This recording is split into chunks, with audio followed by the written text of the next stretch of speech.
Perkenalkan, nama saya Andini Wulandari dari Manajemen 22A dengan NPM 2241142 dari kelas Manajemen 22A.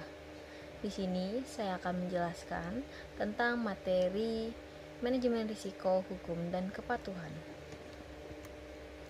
Manajemen risiko, hukum, dan kepatuhan merupakan komponen penting bagi sebuah perusahaan dalam menjalankan bisnisnya.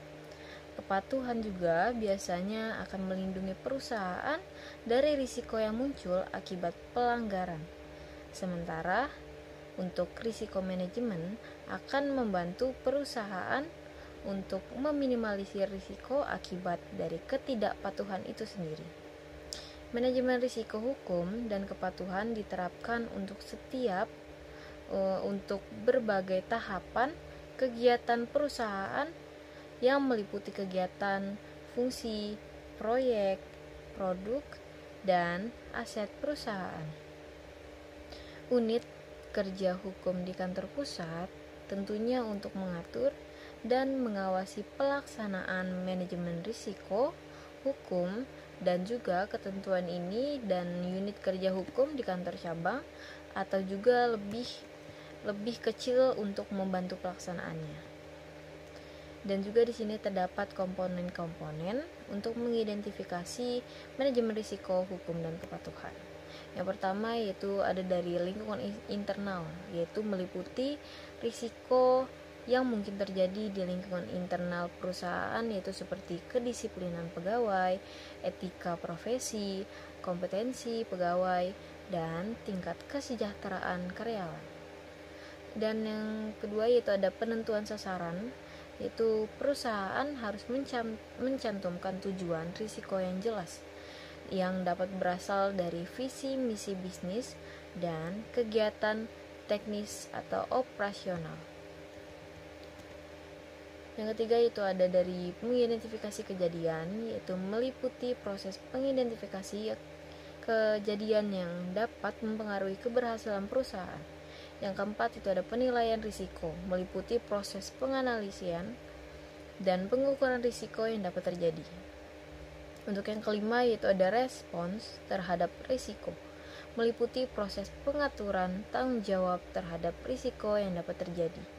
Yang keenam ada aktivitas pengendalian, meliputi proses pengendalian risiko yang dapat dilakukan seperti pencegahan, mitigasi, retensi, dan diversifikasi risiko. Dan slide selanjutnya itu terdapat tindakan dari manajemen risiko, hukum, dan kepatuhan. Yaitu yang pertama, mengidentifikasi risiko hukum dan kepatuhan. Tentunya perusahaan harus mengidentifikasi yang dapat berpengaruh terhadap keuangan, reputasi, dan operasi perusahaan. Yang kedua yaitu ada penilaian risiko hukum dan kepatuhan.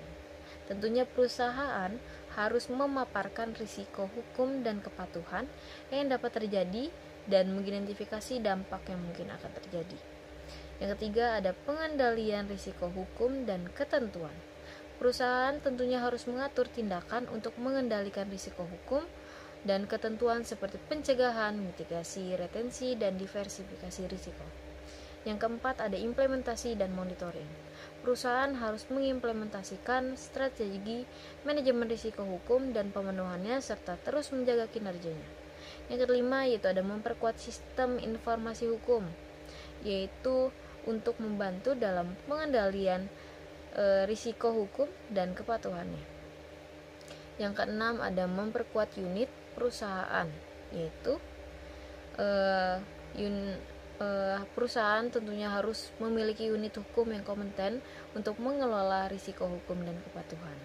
Yang ketujuh ada memperkuat jaringan dan dengan penegak hukum, yaitu untuk memiliki jaringan dengan penegak hukum dan ahli hukum untuk membantu dalam pengendalian risiko hukum dan kepatuhan.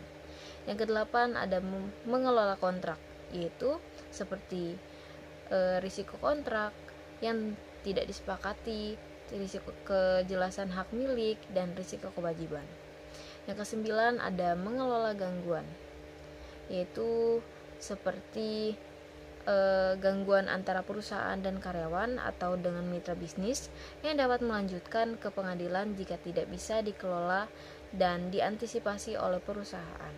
Yang ke-10 ada mengelola reputasi, yaitu perusahaan harus mengelola reputasi seperti masalah reputasi yang dapat mempengaruhi bisnis perusahaan secara keseluruhan dan dengan membangun budaya kerja yang baik.